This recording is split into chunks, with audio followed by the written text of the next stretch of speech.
Assalamualaikum warahmatullahi wabarakatuh. Waalaikumsalam warahmatullahi wabarakatuh. Alhamdulillahirabbil alamin. Kita bersyukur kepada Allah Subhanahu wa taala yang telah memberikan karunia kesehatan, karunia kesempatan dan kemauan untuk sama-sama belajar agama Allah Subhanahu wa taala.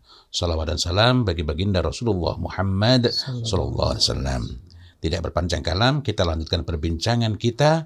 Mudah-mudahan Allah taala barokai majelis kita ini, baik bagi yang hadir maupun yang mengikuti via online. Tafadhal. Bismillah, alhamdulillah. Assalatu wassalamu ala rasulillah wa ala alihi wa ashabihi wa mawalah. Kita lanjutkan baca kitab A'malul Qulub karya Fadilatus Syekh Muhammad Shalih Al-Munajjid hafidhahullah ta'ala. Masih di bab al-asbabu al-jalibah li mahabbatillahi ta'ala. Kita masuk di poin itu musyahadatu birrihi ta'ala wa ihsanihi wa alaihi wa ni'amihi dhahirah wal batinah. Di antara yang bisa menjadikan seorang hamba itu bisa mendapatkan atau mencintai Allah Subhanahu wa taala, mendapatkan mahabbah, itu adalah dia menyaksikan kebaikan Allah taala, dia menyaksikan kemurahhatian Allah taala, kemudian anugerah Allah taala, nikmat-nikmatnya baik yang nampak maupun yang tidak nampak. Sebagaimana beliau jelaskan, qala musannif hafizahullah ta'ala wa nafa'ana Allahu bi ilmihi fid dharaini fa innaha da'iyatun ila mahabbati. Sesungguhnya menyaksikan berbagai nikmat dari Allah, kebaikan-kebaikan Allah, itu bisa membawa seorang menuju mahabbah kepada Allah Subhanahu wa taala. Wal qulubu qad jubilat ala mahabbati man ahsana ilaiha. Hati itu dia diciptakan di atas rasa cinta kepada siapa yang berbuat baik kepadanya. Yaitu kodratnya hati itu akan senang mencintai siapa saja yang berbuat baik kepadanya. Wa bughdhi man asa'a ilaiha, dan benci atau tidak suka kepada siapa saja yang berbuat buruk kepadanya. Wala ahada a'dhamu ihsanan ala ahadin. Tidak ada seorang pun yang kebaikannya itu lebih besar, kebaikannya kepada orang lain itu lebih besar, minallahi azza wa jalla ala abdihi, dibandingkan dengan kebaikan Allah Subhanahu wa taala kepada hambanya. Jadi tidak ada satupun orang yang berbuat baik kepada orang lain yang lebih besar kebaikannya dibandingkan kebaikan Allah kepada hambanya. Fa inna ihsanahu ala abdihi fi kulli nafasin wa lahdatin.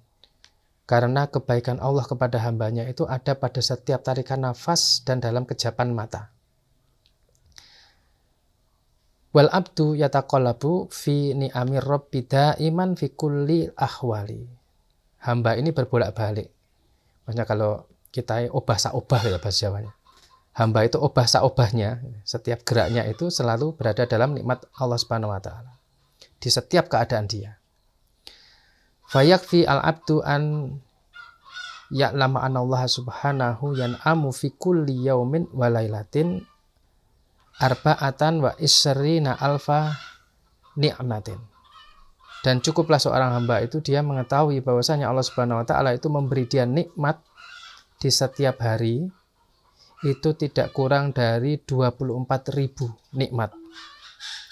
Dimna ni'matin wahidatin, yang itu terrangkum, tercakup dalam satu nikmat, wahya nikmatu nafas, yaitu nikmat bernapas. Jadi kata beliau, Allah Subhanahu wa taala itu memberi nikmat kepada hamba sehari itu tidak kurang dari 24.000 nikmat, dan itu baru pada satu nikmat, yaitu nikmat nafas. Nikmat nafas itu mencakup 24.000 nikmat. Kaifa dalika, bagaimana penjelasannya? Kata beliau, innal insana kama khasaba ulama utabi'ah yatanafasu fis sa'ati alfa maratin.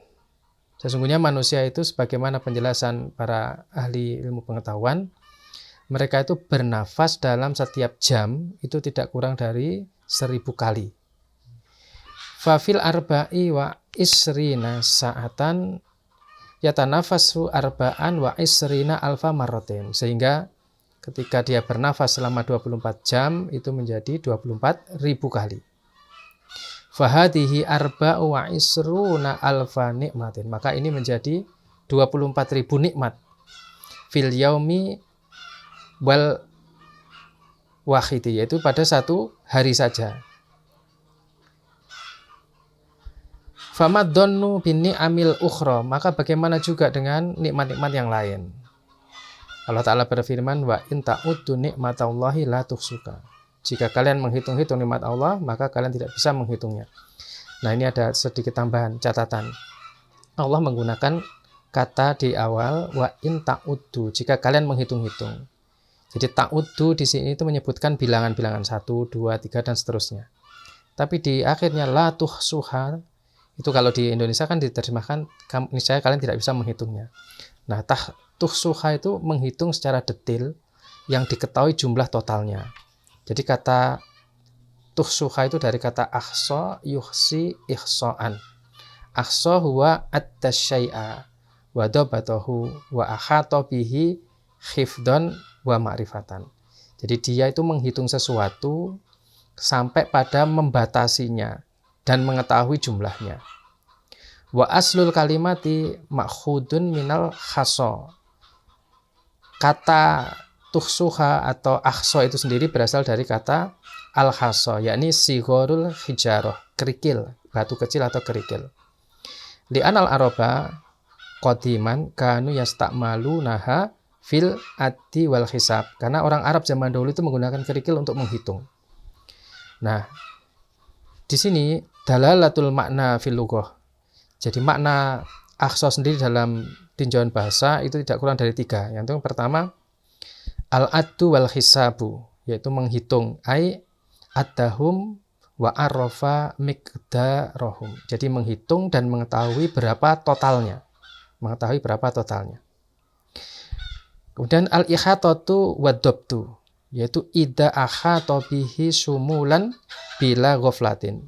Disebut ihatoh atau mengetahui secara utuh, meliputi itu kalau dia itu bisa melihat secara lengkap tanpa ada yang tercecer. Kemudian yang ketiga adalah hifdu wal wa'yu, yaitu hifduhu wa wa'ahu bi tamamihi, yaitu dia bisa melihat, menjaga itu secara sempurna. Sesuatu itu bisa dijaga secara sempurna kalau sesuatu bisa dilihat secara utuh. Jadi misalnya handphone itu bisa dijaga, dirawat dengan baik kalau misalnya dari segala sisinya dia bisa mengetahuinya. Kalau dia hanya bisa melihat dari satu sisi, tidak akan bisa menjaga secara sempurna. Jadi ketika Allah menggunakan kata la tuhsuha, kalian tidak akan bisa menghitungnya, maknanya adalah kalian tidak bisa menghitungnya secara lengkap, melihat dari semua sisi secara utuh. Karena saking banyaknya nikmat Allah Subhanahu wa Ta'ala. Jadi bukan hanya menyebutkan saja, tapi tidak akan bisa melihat secara presisi nikmat Allah Subhanahu wa Ta'ala saking banyaknya. Bal kaifa bil madarat allati yusrifuha. Bagaimana juga dengan madarat yang Allah palingkan madarat itu. Wa yadfa'uha anka subhanahu, yang Allah hilangkan darimu madarat itu. Idhofatan li hadhihi ni'am, yaitu dikaitkan dengan nikmat ini. Artinya nikmat Allah itu bukan hanya sekedar Allah memberi sesuatu.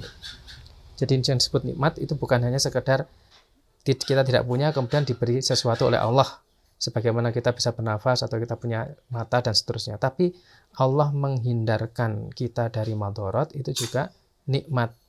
Jadi banyak sisi yang harus dilihat kalau kita bicara tentang nikmat Allah Subhanahu wa Ta'ala. Tidak sebagaimana dipahami orang kalau dia dapat sesuatu baru itu nikmat. Tapi kalau dia tidak diberi sesuatu, dianggap tidak punya nikmat. Padahal dia tidak mendapat sesuatu, tapi dia terpalingkan dari madarat, itu juga nikmat. Dan itu jarang disadari.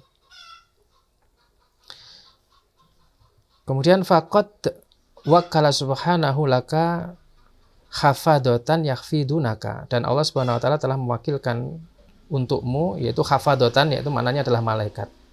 Yakhfidunaka, yang mereka itu tugasnya menjagamu. Sebagaimana firman Allah Ta'ala dalam surat Ar-Ra'd ayat 11, lahu mu'aqibatun min baini yadayhi. Lahu, bagi dia, itu mu'aqibat, yaitu malaikat.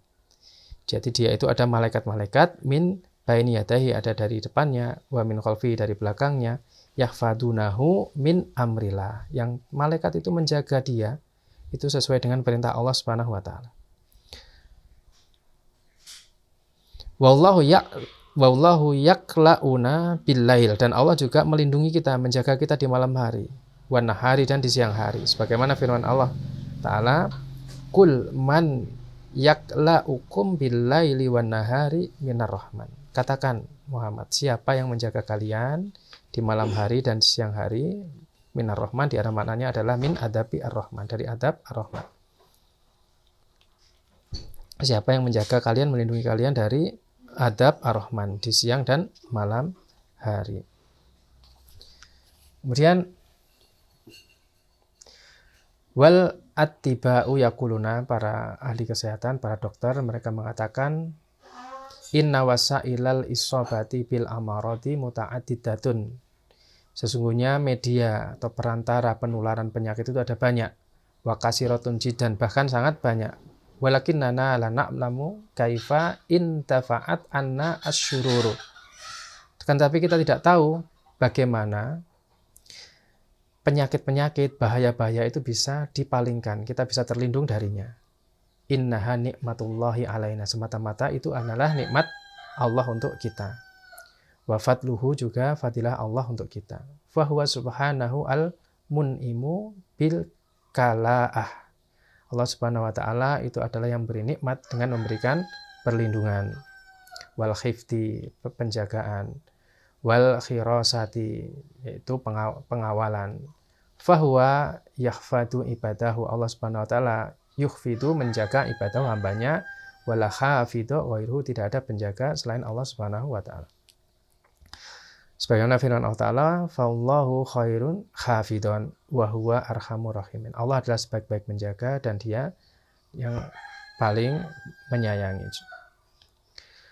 Wallahu subhanahu yan'amu alaina. Allah Subhanahu wa ta'ala memberi nikmat kita. Rukmal ma'asi wal isaati wa taksir. Padahal kita ini banyak melakukan maksiat, keburukan, kemudian juga perilaku-perilaku yang menunjukkan itu kurang. Walau annahu khasabana ala ma'asina la halakna.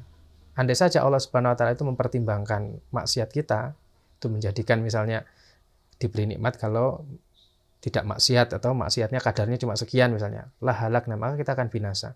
Karena terlalu banyak maksiat yang kita lakukan, terlalu banyak kekurangan yang kita perbuat, sehingga mestinya kalau dalam perhitungan manusia maka ya tidak berhak untuk mendapatkan nikmat. Tapi Allah Subhanahu wa ta'ala tidak pernah menghitung itu.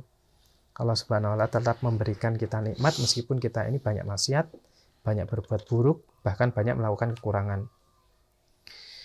An Abi Musa radhiyallahu anhu ani Nabi sallallahu alaihi wasallam qala, dari Abu Musa al-Asy'ari, dari Nabi sallallahu alaihi wasallam, beliau bersabda, laisa ahadun asbara ala ada sami'ahu minallah. Tidak ada satupun yang lebih sabar terhadap gangguan yang dia dengar dibandingkan Allah Subhanahu wa ta'ala.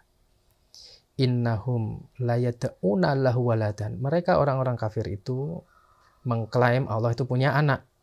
Wa innahu la yu'afihim, dan Allah Subhanahu wa ta'ala itu memaafkan mereka, memberikan afiah kepada mereka.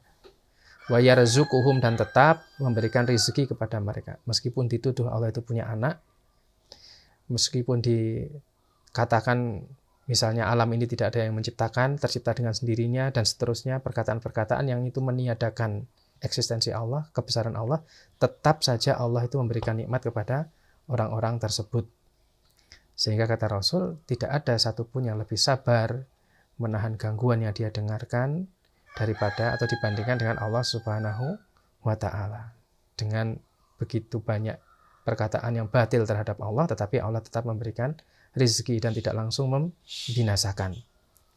Maka di hadis ini juga memberi faedah kepada kita berkaitan dengan adab dan akhlak dalam memberikan maaf kepada sesama kita. Allah Rabbul Alamin yang lebih berhak untuk diagungkan saja ketika ada hambanya yang melakukan perkara-perkara seperti itu, Allah itu memaafkan. Nah, kita yang konon mencintai Allah Subhanahu wa ta'ala mestinya paling tidak berusaha untuk mengambil faedah dari apa yang Rasul sifatkan kepada Allah Subhanahu wa ta'ala ini. Mungkin itu dulu ya. Yang kita baca, mudah-mudahan bermanfaat. Wallahu a'lam bishawab. Masya Allah, mudah-mudahan Allah Ta'ala ridhai majelis kita ini. Allah tambahkan kebaikan bagi kita, keluarga kita, keturunan kita, sahabat-sahabat kita, keluarga mereka, keturunan mereka, dan bagi siapapun yang turut belajar bersama-sama, baik yang ada di sini maupun di tempat-tempat lain yang tak terjangkau oleh mata saya dan kami semua dari sini. Demikian insya Allah akan kita lanjutkan pada pertemuan berikutnya. Assalamualaikum warahmatullahi wabarakatuh. Waalaikumsalam.